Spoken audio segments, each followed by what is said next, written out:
Hello students, मैं Sunil Sharma, new bright future senior secondary school Amritsar. कक्षा 10 की गणित विषय की महत्वपूर्ण प्रश्नावलियों को लेकर एक बार फिर आपके सामने है। पहले हम 3 या 4 प्रश्नावलियों को पहले हल कर चुके हैं और आपके यूट्यूब चैनल पर उनको भेज चुके हैं। अब हम नई प्रश्नावली की शुरुआत करते हैं। तो हम लेते हैं आज त्रिकोणमिति। त्रिकोणमिति में कुल 3 प्रश्नावलियाँ हैं, प्रश्नावली 6, 7 और 8। ये 3 प्रश्नावलियाँ कुल 12 अंकों की हैं। तो हम स्टार्ट करते हैं आज त्रिकोणमिति।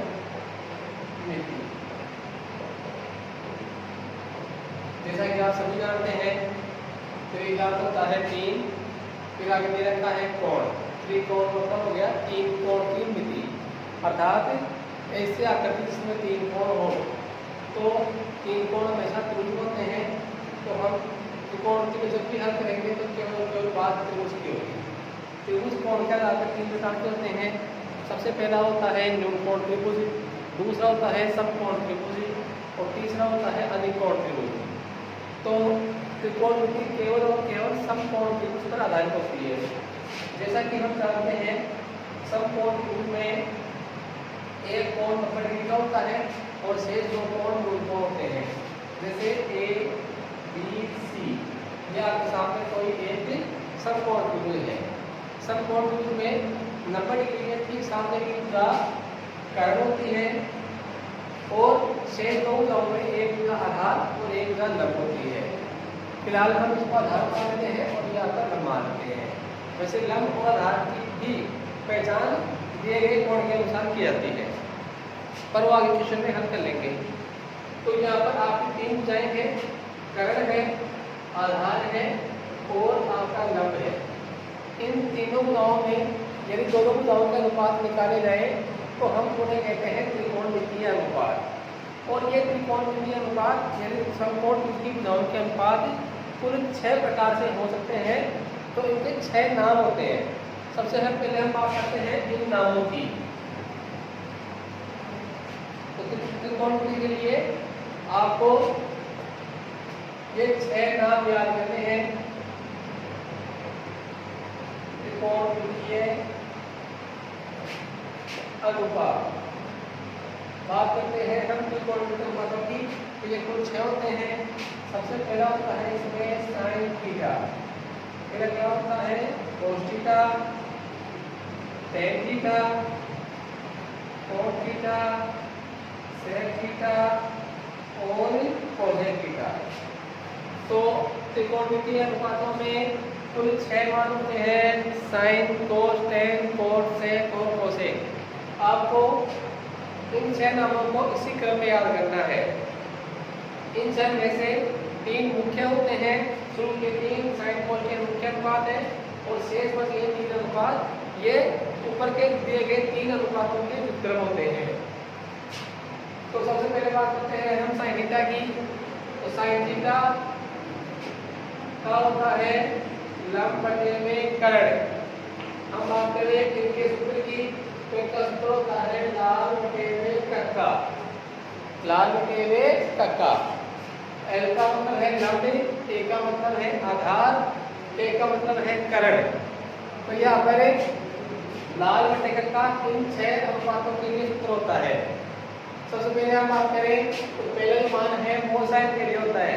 तो साइन हो जाएगा L के अर्थात लंब बटे में कर्ण।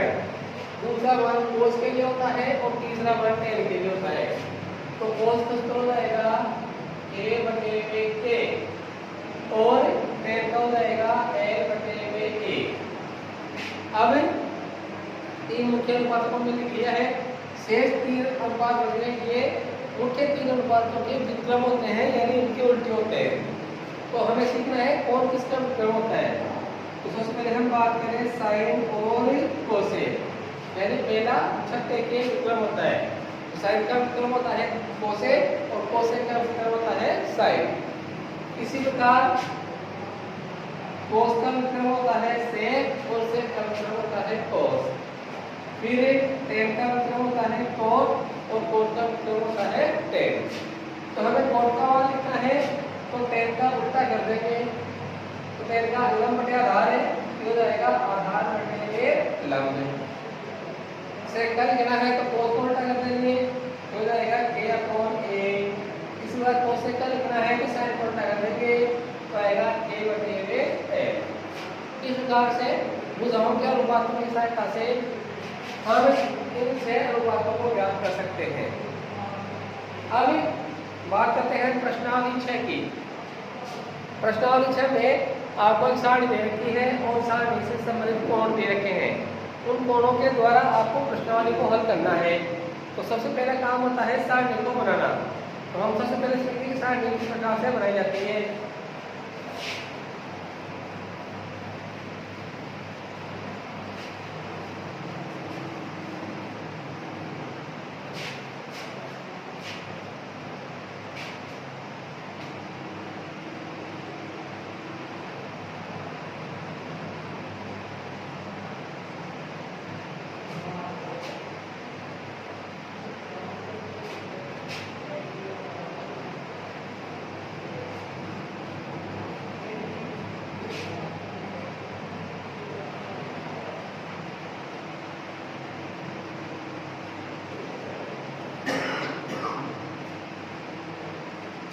तो अपने छह अनुपात है sin cos tan cos sec cosec।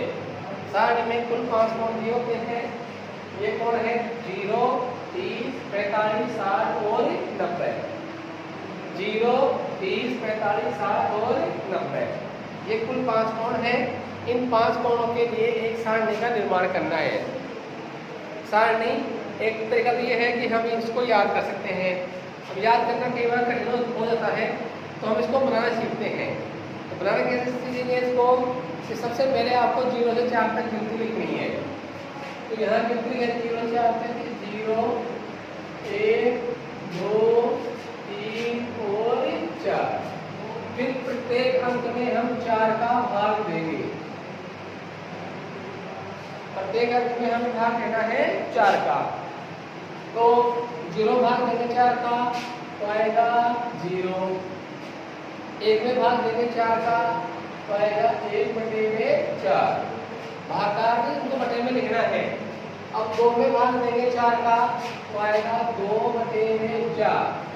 अब यहाँ ये संख्या कट रही है, इसको काट देंगे, आएगा 1/2। फिर 3 में भाग देंगे 3/4 और 4 में 4 का भाग देंगे तो 1 बार जाएगा। ध्यान रहे, सबसे पहले हमें 0 से 4 तक गिनती लिखनी है। फिर प्रत्येक अंक में हमें 4 का भाग देना है। भाग देने के पश्चात प्रत्येक संख्या का वर्गमूल करना है। इन सभी का करना है वर्गमूल। तो वर्गमूल में ध्यान रहे, 0 का वर्गमूल होता है 0, 1 का वर्गमूल होता है 1, 2 का पूरा पूरा वर्गमूल नहीं होता है, तो इसको लिखते हैं हम √2। 3 का पूरा पूरा वर्गमूल नहीं होगा तो लिखेंगे √3, और 4 का वर्गमूल होता है 2। इस प्रकार से इनका ध्यान रखते हुए इनका वर्गमूल करेंगे।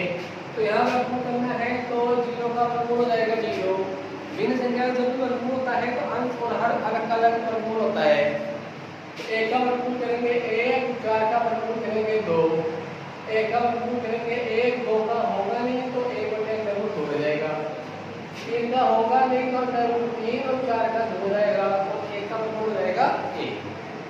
इस प्रकार से वर्गमूल करने पर जो मान प्राप्त हुए हैं ये सभी मान साइन के हैं, यानी इन सभी को हम साइन के लाइन में देंगे। 0, 1/2, 1/2, √3/2 और 1।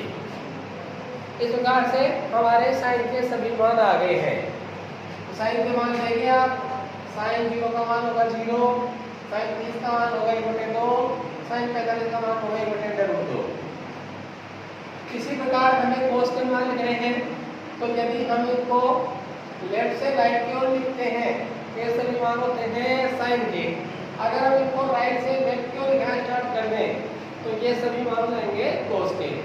तो इधर से मान लिखकर इधर से लिखना स्टार्ट कर देंगे। 1 √3/2, 1/2, 1/2 और 0। प्रकार से ये सभी मान आ गए हैं कोस के, तो साइन के मान आ गए, कोस के आ गए। अब याद करेंगे हम टेन के, तो टेन के लिए सूत्र होता है टेन थीटा बराबर होता है साइन थीटा बटे हुए कोस थीटा। आगे चलकर हम सूत्र को पढ़ेंगे, कक्षा 9 में भी हम इसको पढ़ चुके हैं कि टेन थीटा बराबर होता है साइन थीटा बटे हुए कोस थीटा। यानी टेन का मान प्राप्त करना है तो हमें साइन के मानों में कोस के मानों का भाग देना है। तो यहाँ हमें साइन के मानों में कोस के मानों का भाग देते जाओ। हमें ध्यान रखना है कि यदि बटे के ऊपर 0 आती है और बटे के नीचे मान लो कोई अन्य अंक आ गया 0 के अलावा, तो उसका मान हमेशा 0 होगा। उसका मान हमेशा कितना होगा? 0। यदि बटे के नीचे 0 आ गई और अंश में यानी ऊपर यदि 0 के अलावा कोई अंक आता है तो इसका मान होता है हमेशा अनंत। यदि 0 आपके अंश में है तो बराबर में आएगी 0, यदि आपका 0 हर में है तो बराबर में आएगा आपका अनंत। इनका ध्यान रखते हुए भाग देंगे तो साइन में कोस का भाग देंगे तो ये आएगा 0 बटे में 1 यानी कि 0। अब 1 बटे 2 में भाग देना है अंडर रूट 3 बटे 2 का, 1 बटे 2 भाग अंडर रूट 3 बटे 2। तो यहाँ पर ये दो भिन्न संख्याएं हैं और भिन्न संख्याओं का भागन करने के लिए भाग को हम गुणा में चेंज करते हैं। तो यहाँ भाग को चेंज करेंगे गुणा में तो आगे का मान उल्टा हो जाएगा, अंडर रूट 3 बटे 2 से बढ़ जाएगा 2 बटे अंडर रूट 3, 2 से तो बढ़ जाएगा और बचेगा 1 बटे अंडर रूट 3। तो यहाँ आ जाएगा 1 बटे अंडर रूट 3। यहाँ भाग देंगे तो अंश और हर समान है तो पूरे मान आपस में कट जाएंगे तो बचेगा 1। फिर अंडर रूट 3 बटे 2 में रूट को भाग देना है, अंडर रूट 3 बटे 2 भाग 1 बटे 2। भागल कर रहे हैं भिन्नों का तो भाग को देंगे गुणा में और आगे की संख्या उल्टी हो जाएगी। ये बचेगा अंडर रूट 3 बटे 1 और बटे 1 लगाने की आवश्यकता नहीं होती है। अब हम बात करेंगे 1 में 0 का, तो 0 आपका हर में आ गया है, नीचे आ गया है और 0 जब भी हर में आए तो मान हो जाता है अनंत। इस प्रकार से हमें साइन कोस और टेन के मान ज्ञात कर लेंगे। अब आगे कोस से कोसेक के मान ज्ञात करने हैं तो इनको हल करने की ज़्यादा जरूरत नहीं है, ये विक्रम होते हैं। जैसा मैंने पढ़ा था कि साइन का विक्रम होता है कोसेक, कोस का होता है सेक और टेन का होता है कोस। तो कोट के मान कितने हैं तो टेन के मानों को उल्टा करते रहेंगे यानी इनका विक्रम होते रहेंगे। तो यहाँ ध्यान रखना है कि 0 का उल्टा यानी विक्रम होता है अनंत और अनंत का उल्टा होता है 0। तो यहाँ उल्टा करते हैं तो 0 को उल्टा करेंगे तो आएगा अनंत, इसको उल्टा करेंगे अंडर रूट 3 बटे 1 आएगा, बटे 1 करने की आवश्यकता नहीं है। 1 का उल्टा करेंगे 1, इसका विक्रम करना है तो बटे में कुछ नहीं बटे में 1 लगा लेंगे, उल्टा करेंगे तो जाएगा 1 बटे अंडर रूट 3 और अनंत उल्टा होता है 0। अब लिखना है सेक का मान, तो सेक के मान कोस को उल्टा कर लेंगे तो आएगा 1 2 बटे अंडर रूट 3 अंडर रूट 2 बटे 1 बटे 1 लिखेंगे नहीं, 2 बटे 1 लिखेंगे नहीं और इसका हो जाएगा अनंत।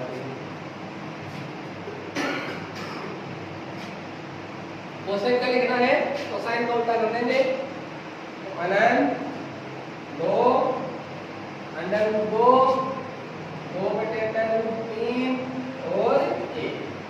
इस प्रकार से आपकी ये सारणी तैयार है। अब इस सारणी की सहायता से हम पूरी छठी प्रश्नावली को हल कर सकते हैं।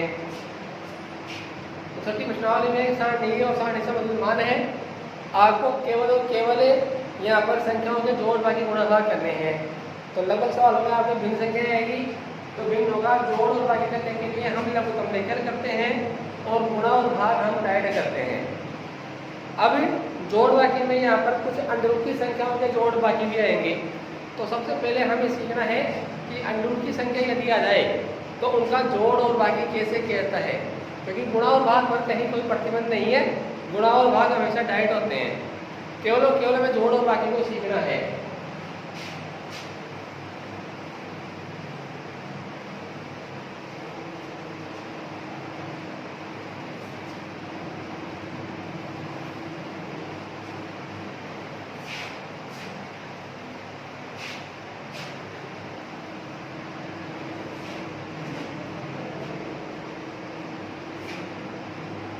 तो अंडर की संख्याओं जोड़ कैसे करें यह हमें सीखना है। इससे आ गया under root 3 plus under root 2, ऐसा कोई मान आ गया और आप कहे आपको कहे कि इसे हल करना है तो कैसे हल करेंगे। तो कुछ बच्चे कहेंगे कि 5 जाएगा, कुछ कहेंगे कि ये रहेगा, कुछ और कोई जवाब दे सकते हैं। तो यहाँ ध्यान रखना है कि जब दो संख्या अंडर रूट की हो और उनके अंक अलग अलग हों तो संख्या विजाती होती है जो ना जुड़ती है और ना ही घटती है। तो इसको जोड़ने पर यही प्राप्त होगा, under root 3 plus under root 2 ही रहेगा, यानी ये जोड़ और बाकी दोनों ही नहीं होंगे। अगर यहाँ होगा 3 under root 3 plus 2 under root 3, अब देखो यहाँ भी अंडर रूट है लेकिन दोनों में अंडर रूट की संख्या समान है, अंडर रूट 3 समान है, इसका मतलब चर समान है, और चर समान हो तो ये सजातीय पद बन जाते हैं। यहाँ पर इनके गुणांकों का जोड़ और बाकी होता है। तो यहाँ 3 और 2 यानी बाहरी अंकों को जोड़ना या घटाना है, प्लस है तो जोड़ना है और माइनस है तो घटाना है। तो रहेगा आपका 5 और अंडर रूट 3। यहाँ पर ये भी याद है कि जोड़ और बाकी केवल गुणांकों का होता है, शहरी या चर की घात में कोई प्रभाव नहीं पड़ता है।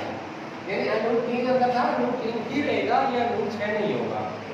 इसी प्रकार बात करें हम अंडर रूट 3 प्लस 2 है, एक संख्या रूट की है और एक संख्या बिना रूट की है। यदि हम इसको जोड़ करना है तो हमें यही प्राप्त होगा, यानी ये जोड़ बाकी नहीं होगा। एक अंडर रूट की संख्या सामान्य संख्या में ना तो जुड़ती है और ना ही घटती है। इसी प्रकार दोनों अंडर रूट की संख्याएं हों लेकिन दोनों अलग अलग हों तो संख्याएं ना जुड़ेंगी ना घटेंगी। इनको हल करने का तरीका होता है कॉमन लेकर हल कर सकते हैं। यदि दोनों संख्याएं रूट की हैं और रूट के अंदर संख्याएं समान हैं तो जोड़ और बाकी होता है और केवल गुणांकों का होता है, उस अंक की संख्या पर कोई प्रभाव नहीं पड़ता है। इस बार हम बात करें गुणा की, तो गुणा प्रत्येक कंडीशन में होगा। जैसे आपसे आ गया 2 अंडर रूट 3 गुणा 5 अंडर रूट 2, तो यहाँ गुणा होगा, गुणांक से गुणा होगा, चर से गुणा होगा। तो 2 गुणा होगा 5 से तो आएगा 10 और अंडर रूट 3 गुणा होगा अंडर रूट 3 से तो आएगा अंडर रूट 6। तो यहाँ थोड़ा सा आपको ध्यान रखने की जरूरत होती है, गुणा और भाग डायरेक्ट होंगे, कहीं कोई प्रतिबंध नहीं है। जोड़ और बाकी प्रतिबंध होते हैं, अंडर रूट की संख्या सामान्य संख्या से ना जुड़ेगी ना घटेगी। दोनों अंडर रूट की संख्या नहीं हो, दोनों समान नहीं हो तो भी जोड़ बाकी नहीं होगा। लेकिन यदि दोनों संख्याएं समान हो अंडर रूट की तो उनके गुणांक आपस में जुड़ते हैं या घटते हैं। लेकिन गुणांकों का जोड़ बाकी होगा लेकिन अंडर रूट की संख्या पर कोई प्रभाव नहीं पड़ेगा। अब इससे संबंधित आपकी प्रश्नावली 6.1 दे रखी है, इसके कुछ प्रश्नों को हल करते हैं। जैसे देखते हैं इसका पहला एक प्रश्न है, पहले प्रश्नों में दे रखा है कि निम्न के मान ज्ञात कीजिए। लगभग सभी प्रश्न समान है, तो जो लिखते हैं 2 sin 45 cos 45, इसे हमें हल करना है। तो यहाँ देखो अनुपातों के बीच में कोई चीज नहीं है, मतलब गुणा होगा, 2 गुणा हमें sin 45 का मान साथ में देखना है। sin 45 का मान होता है 1/2, फिर cos 45 का मान देखना है साथ में 1/2। अब गुणा करना है तो फिर 2 गुणा कैसे करते हैं, अंश को अंश से गुणा करते हैं और हर को हर से गुणा करते हैं। तो यहाँ 2 एकम 2 2 एकम 2, अंडर 2 को अंडर 2 से गुणा करेंगे तो आएगा अंडर 4 और 4 का वर्गमूल लेंगे तो आएगा 2। 2 से 2 कट जाएगा तो आ जाएगा 1। ये भी ध्यान रहे 2/2 कटेगा तो 1 आएगा और 2 - 2 कटेगा तो 0 आएगा। यानी प्लस माइनस जगह कटती है तो 0 आएगा और बटे में पूरी जगह कटती है तो 1 आएगा, क्योंकि ये भाग है और ये बाकी है। इस प्रकार से पहला क्वेश्चन हो गया है। अन्य कोई क्वेश्चन देखते हैं, जैसे इसमें 30 का क्वेश्चन दे रखा है।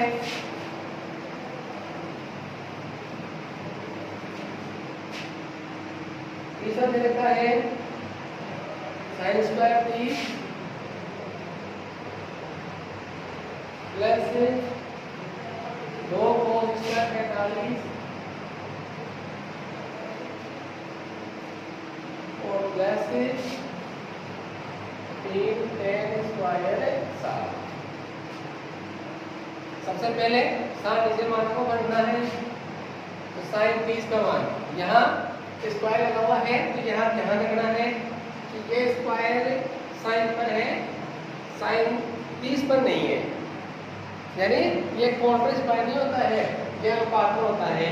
तो साइन 30 का जो मान आएगा उस पर स्क्वायर लगेगा। तो साइन 30 का मान होता है 1/2 2 गुणा cos 45 का मान 1/2 का स्क्वायर और 3 गुणा tan 7 का मान होता है √3 का स्क्वायर। बराबर से क्या होगा? 1/2 का वर्ग करते 1/4 2 गुणा यहाँ वर्ग करें, वर्ग करेंगे 1 √2 का वर्ग करेंगे 2 3 गुणा √3 का वर्ग करेंगे 3 तो बढ़ जाएगा बचेगा 1/4 प्लस 1 प्लस 3 या 9। कहीं गुणा हो तो पहले गुणा होता है फिर डिवाइड होता है। तो यहाँ दोनों नंबर है, भिन्न संख्या नहीं है तो जोड़ दें 9 प्लस 1 बराबर हो जाएगा 10। अब यहाँ से आपको जोड़ देना है तो जोड़ देने के लिए आप जानते हैं कि यहाँ पर लघुगणक देना पड़ेगा। एक डायरेक्ट तरीका है, डायरेक्ट तरीके से है कि 4 गुणा है 10 से 40 और प्लस 1 39/4 ये इसका आंसर आ जाएगा। तो डायरेक्ट जोड़ना होगा कहाँ सीख ले एक बात आ गया 2 प्लस 1/2 यानी एक संख्या भिन्न संख्या हो और दूसरी संख्या भिन्न संख्या नहीं हो। तो हम कैसे हल करते हैं कि यहाँ हर को इस संख्या में गुणा कर दो, 2 को 2 से गुणा कर देंगे 4, फिर बीच में यदि प्लस है तो इसको इसे जोड़ दो और माइनस है तो घटा दो।